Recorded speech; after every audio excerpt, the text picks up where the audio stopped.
Halo sobat full cas, kembali lagi di bincang-bincang mobil. Saat ini gua Bagus sedang menjalani test drive Wuling Darion, salah satu produk terbaru dari Wuling di Indonesia. Nah, berbeda dari beberapa video sebelumnya di mana ada Rayhan, ada Rahman dan juga ada Muhammadit. Kali ini agak sedikit spesial nih karena gue ditemanin oleh salah satu orang produknya Wuling.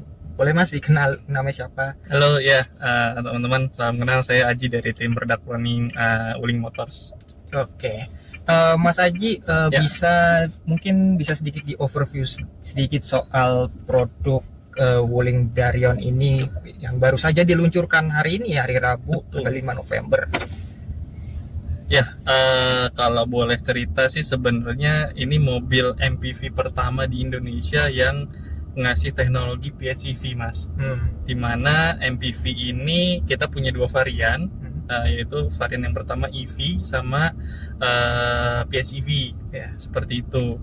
Dan juga kita punya dua tipe per variannya itu. Yang pertama paling rendah itu tipe CE, lalu yang tertingginya itu tipe EX. Ya. Dan memang keduanya secara interior PHEV maupun EV tidak ada bedanya, sama. Yang membedakan hanya di bagian eksterior aja sih. Kalau PHEV dia ada grillnya, kalau yang EV dia lebih clean, seperti itu. Oke. Itu sih. Ini kan dibanderol dengan harga mulai dari 356 dan 439 untuk yang PHEV-nya. Ya. Untuk kedua mobil ini ada yang istilahnya jadi selling point nggak sih Mas untuk untuk dijual untuk pasar Indonesia sendiri gitu? Ya, jadi sebenarnya selling point dari Darion ini yang kita angkat adalah MPV keluarga, di mana MPV keluarga ini memberikan kenyamanan yang pastinya buat pengguna ataupun keluarganya gitu. Bukan hanya sebagai driver, tapi penumpang yang ada di bangku baris kedua ataupun sampai dengan baris ketiga itu akan merasakan kenyamanan yang sama, Mas. Kayak gitu. Dan juga kenapa nih kita hadirkan varian PHEV, tidak hanya EV gitu, tapi kita hadirkan juga varian PHEV. Sebenarnya ini memberikan keleluasan bagi pengguna mobil jika misalkan masih khawatir terkait EV, pengecasannya seperti apa, makanya kita hadirkan nih PHEV. Jadi nanti user bisa menggunakan EV mode saja dengan range sampai 125 km, atau bisa ngisi bensin juga nih. Jadi biasanya kalau yang mau mudik jarak jauh, misalkan Jakarta ke Sumatera ataupun ke daerah Bali, itu akan tenang sih, Mas, seperti itu. Oke. Dan ini juga menjadi MPV PHEV pertama ya di Indonesia. Apa sih pertimbangan Wuling dalam hal menghadirkan plug-in hybrid MPV pertama di Indonesia, dan kenapa hanya EV dan PHEV saja di saat beberapa merek Cina lain itu ada yang satu model tuh nawarin EV dan misalnya ICE gitu? Ya, jadi sebenarnya kenapa Wuling ini sekarang membawa Darion ke Indonesia? Memang sebenarnya Darion itu dibuat dari Indonesia, Mas. Jadi memang Darion ini sudah diproduksi di dalam negeri di pabrik kita di Cikarang, dan sudah melalui market research yang ada di salah satunya di Indonesia. Jadi salah satu pengembangan dari market yang ada di Indonesia. Nah, kalau kita lihat memang market MPV di Indonesia cukup besar, maka dari itu kita coba membawa market MPV 7-seater ke Indonesia dengan new teknologi. Salah satunya EV, dan yang terbaru adalah PHEV. Karena bisa kita lihat yang tadi saya informasikan, di market Indonesia itu masih belum 100% mengerti terkait dengan mobilitas EV. Seperti itu. Makanya kita menghadirkan teknologi PHEV sehingga customer itu akan lebih bebas atau tidak khawatir terhadap pengisian charging atau baterai seperti apa, kayak gitu. Jadi masyarakat atau user pengguna Darion PHEV itu masih bisa isi bensin dan bisa melaju lebih jauh, seperti itu. Oke. ini kan Wuling baru pertama kalinya. Apa sih yang mungkin membedakan PHEV Wuling dengan PHEV Cina lainnya? Apalagi PHEV kan lagi berkembang ya, pasarnya di Indonesia.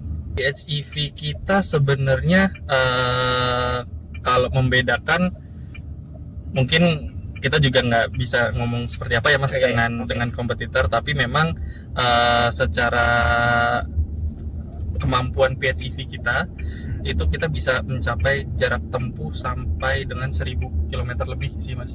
Kalau jadi sekali ngecas nih sama sekali isi bensin full, PHEV kita sudah bisa menempuh sampai 1000 km lebih seperti itu. Dan juga Mas Bagus juga bisa ngerasain nih ya bagaimana kinerja transmisi DHT kita. Cukup smooth ya.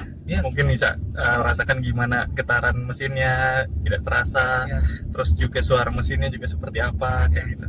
Nah itu sih jadi salah satu kelebihan dari PHEV kita secara noise dari engine dan lain-lainnya cukup smooth sih seperti itu. Oke.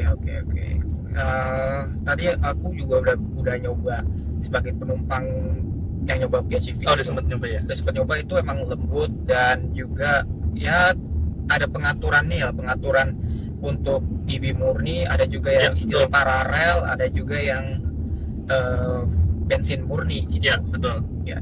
Jadi kalau PHEV kita tuh ada 4 pengaturan Mas. Jadi bisa pakai fuel priority, terus hybrid, EV first sama EV max. Nah yang membedakan adalah EV max itu dia bisa menghabiskan baterai sampai dengan 12% SOC-nya. Jadi nanti setelah 12% SOC dia akan masuk ke sistem hybrid otomatis. Nah kalau EV first, kita pilih opsi EV first, itu dia akan mentok di 35% SOC-nya dan nanti akan masuk ke mode hybrid. Seperti itu. Mas, kenapa orang Indonesia harus membeli Wuling Darion menurut Mas Haji? Kenapa orang Indonesia harus memilih atau membeli Wuling Darion ya? Alasannya yang pasti kalau orang itu mencari kenyamanan untuk dirinya sendiri ataupun keluarganya, ini pilihan yang paling cocok sih buat keluarga Indonesia. Seperti itu. Dari mulai suspensinya, dari mulai ambience di interiornya, semua penumpang akan merasakan hal yang sama sih Mas. Seperti itu. Dan juga kemudahannya nih. Jadi teman-teman atau user nanti pengguna mobil Darion itu masih mudah pengoperasiannya. Masih banyak tombol, masih ada tombol tombol di door trim, lalu AC juga masih bisa dikontrol dari kontrol panel, audio juga masih bisa dikontrol dari steering switch. Jadi kemudahan yang masih dibutuhkan orang Indonesia itu masih ada di sini Mas, di mobil ini seperti itu. Jadi emang sih harus aku akui bahwa Wuling gak hanya tergantung pada sistem layar saja. Iya. Tetap ada tetap ada pengaturan layar untuk personalisasi di interiornya, cuma tetap ada kepraktisan dari tetap menghadirkan tombol fisik gitu ya. Dan ini head unitnya juga mungkin kalau yang terbiasa dengan tablet atau handphone ya, ini pengoperasiannya mirip seperti apa yang biasa kita pegang sih Mas. Misalkan head unitnya kalau kita mau masuk ke quick access, tinggal di swipe down aja, dia akan langsung masuk ke mode quick access-nya seperti itu. Dan ini juga widgetnya ini bisa kita kombinasiin nih, bisa kita pilih mau masukin yang mana, ini bisa kita masukin layaknya handphone lah Mas. Jadi kita lebih terbiasa dengan head unit yang ada di Darion kayak gitu. Iya. Itu sih. Ya mungkin ya penonton bisa menilai sendiri seperti apa Wuling Darion ini dan bisa menilai apakah layak dengan harganya di bawah 300, di bawah 500 tuh ya, di bawah 500. Benar, sudah dapat MPV boxy. Iya, MPV boxy dan juga udah ada 2 varian, EV dan PHEV. Apalagi PHEV ini kan emang lagi marak ya, terutama antara brand Cina dan ya emang lagi marak aja sih untuk pilihan konsumen Indonesia yang emang pengen mencoba EV tapi belum siap dengan mobil listrik murni gitu ya. Ya. Oke, mungkin segitu aja. Terima kasih Mas Aji. Sama-sama Mas Agus. Ya. telah menjadi apa namanya, guest menjadi guest di bincang-bincang mobil. Oke, mungkin segitu dulu dari video bincang-bincang mobil. Terima kasih telah mendengarkan. Sampai jumpa di video berikutnya. Salam full battery. Dah.